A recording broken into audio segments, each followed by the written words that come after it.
Bonjour tout le monde, c'est Yannick, j'espère que vous allez bien. Aujourd'hui, je vous présente le Samsung Galaxy A23 5G. Parmi les moins chers des smartphones vendus par Samsung en cette année 2022, comment se place le constructeur par rapport à la concurrence et aussi par rapport à d'autres smartphones vendus par Samsung. N'oubliez pas de vous abonner si ce n'est pas encore fait en activant la petite cloche. La chaîne vient de passer un nouveau cap, 20 000 abonnés. Merci énormément de votre soutien qui me fait toujours hyper plaisir. Je suis toujours hyper motivé à faire comme ça de plus en plus de vidéos et je suis content de voir que justement ça vous plaît aussi et que vous êtes de plus en plus nombreux à rejoindre la chaîne. Allez, je rentre dans le vif. Ce smartphone est disponible en 3 coloris, noir, blanc et le bleu que je vous présente aujourd'hui. Au premier coup d'œil, on sait que l'on a affaire à un Samsung avec ce design monobloc qui distingue en général ses appareils. Le A23 5G ne mise pas particulièrement sur des matériaux premium, c'est logique en même temps, mais je dois reconnaître que le plastique utilisé ici fait quand même vraiment bas de gamme. Je n'avais pas cette impression-là avec les grands frères, ça reste assez classique au niveau de la disposition des touches chez Samsung. À droite, les boutons de réglage du volume et d'allumage, ce dernier abrite le capteur d'empreinte, ça fonctionne bien. En bas, un port jack, micro, port USB-C, et une grille de haut-parleurs. Sans oublier l'emplacement Dual Nano SIM.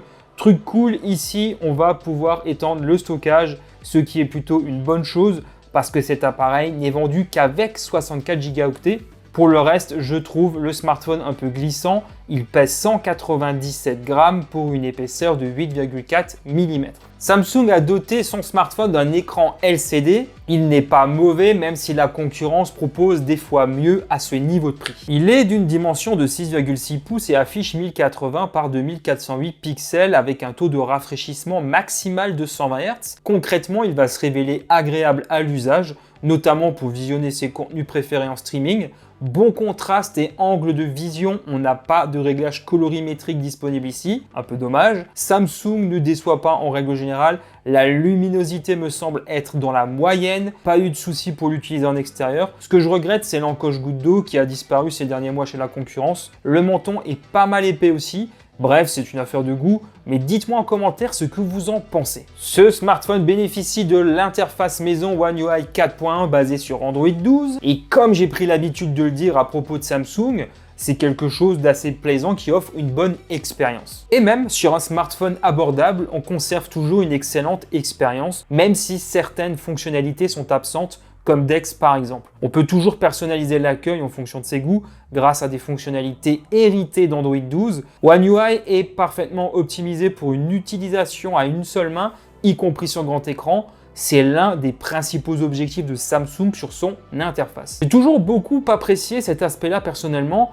La promesse de mise à jour Android sur cet appareil est de 2 ans. Ce Galaxy A23 est propulsé par le SoC Snapdragon 695 compatible 5G. Il est associé ici à 4 Go de RAM, c'est un peu limite, même si Samsung propose d'augmenter cette RAM virtuellement. Dans les faits, on peut ajouter jusqu'à 4 Go de RAM supplémentaire. L'interface réagit toujours très bien, je ne déplore pas de saccade, peut-être un peu lorsque je sollicite beaucoup l'appareil. Pour le multitâche, j'ai déjà vu mieux sur des smartphones concurrents, à gamme équivalente. On pourra quand même jouer à des jeux 3D dans des conditions satisfaisantes, même si sur certains titres gourmands, il faudra faire des sacrifices sur la qualité graphique. Le Snapdragon 695 se révèle être un SoC efficace malgré tout. Au niveau de la chauffe, ça reste un bon élève. Voici le résultat obtenu à l'occasion de quelques benchmarks pour vous donner une idée plus précise de ses performances. Juste dommage que Samsung n'y ait pas ajouté un peu plus de RAM peut-être. Concernant la partie photo, Samsung a placé 4 capteurs photo au dos de cet appareil. Seuls 2 sont vraiment exploitables, vous allez vite comprendre. Le premier capteur est un 50 mégapixels avec stabilisation optique, puisque dans cette gamme de prix c'est assez rare, faut le souligner.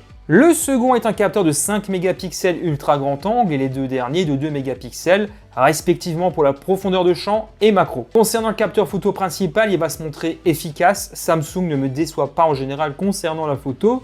Ici encore, on se rend compte que le capteur principal n'est pas mauvais. Bon, la colorimétrie est plus appuyée, notamment sur le ciel et les arbres. Bon contraste aussi. Là-dessus, je suis assez content de ce que permet ce capteur grand angle.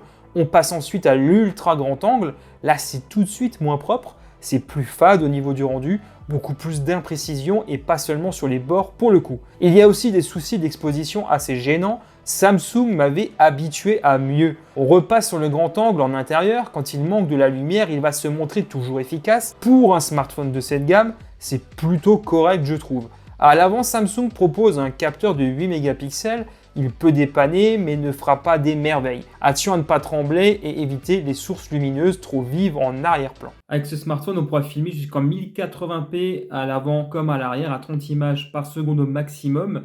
Alors au niveau de la stabilisation, alors à l'avant, c'est pas terrible du tout. Si je bouge un petit peu, là, voilà, ça va tout de suite se voir. À l'arrière, il s'en sort un peu mieux, mais il faudra quand même faire attention à ne pas faire de mouvements trop brusques. Autrement, au niveau du rendu, à l'arrière, ça me paraît assez correct. Pour un smartphone de cette gamme, je vous laisse juger par vous-même. Le Galaxy A23 propose une expérience de son mono et ne s'appuie que sur le haut-parleur situé dans la tranche inférieure. Ça fait pas spécialement rêver comme vous pouvez l'imaginer et à plein régime, on sent rapidement qu'il y a un grand manque de précision.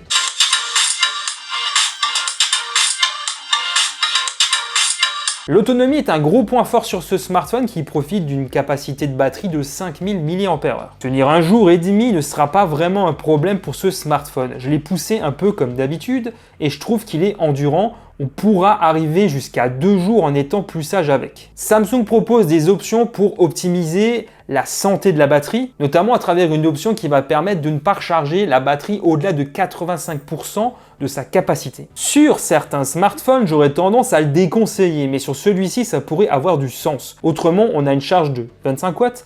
C'est pas au niveau car encore une fois la concurrence fait mieux. Ici il faut compter 1h30 environ pour une recharge complète avec le chargeur adapté qui n'est pas fourni par Samsung. Là aussi la marque va à contre-courant. Au lancement, Samsung demande 319 € pour acheter son Galaxy A23 5G. Un prix que je trouve quand même assez proche de ce que propose la concurrence. Notamment les Realme 9 5G, Poco X4 Pro et Redmi Note 11 Pro que l'on peut acheter entre 260 et 300 € qui proposent le même soc, sachant qu'ils sont sortis il y a plusieurs mois. Samsung va très certainement baisser le prix de toute façon d'ici Noël, j'imagine, et il faudra rester à l'affût des promos. À ce niveau de prix-là, toujours chez Samsung, on va sinon avoir le Galaxy A52s, toujours le même, oui, qui reste une alternative plus qu'intéressante, surtout si vous cherchez un Samsung et rien d'autre. Samsung propose là un smartphone qui reste attractif sur plusieurs aspects. Tout d'abord, l'expérience utilisateur, l'interface qui reste toujours fluide, comme on l'a vu, et la partie photo, surtout sur le capteur photo principal, on est d'accord, qui pour le coup là se démarque par rapport à la concurrence parce que je pense qu'il est un petit cran au-dessus lui. L'écran LCD n'est pas mal non plus lui de son côté, l'autonomie est bonne, la vitesse de charge, moins. Comme on l'a vu, de ce point de vue-là, en général, la concurrence chinoise propose quelque chose de mieux. Est-ce que vous allez acheter ce Galaxy A23 5G? Voilà, ainsi s'achève cette vidéo. Comme d'habitude, si elle vous a plu, un immense merci de me soutenir en lâchant un gros pouce en l'air et en vous abonnant si ce n'est pas encore fait. C'est extrêmement important pour moi et l'évolution de la chaîne. Merci infiniment. Je vous retrouve très vite pour de nouvelles vidéos. D'ici là, prenez soin de vous, portez-vous bien. Allez, ciao tout le monde.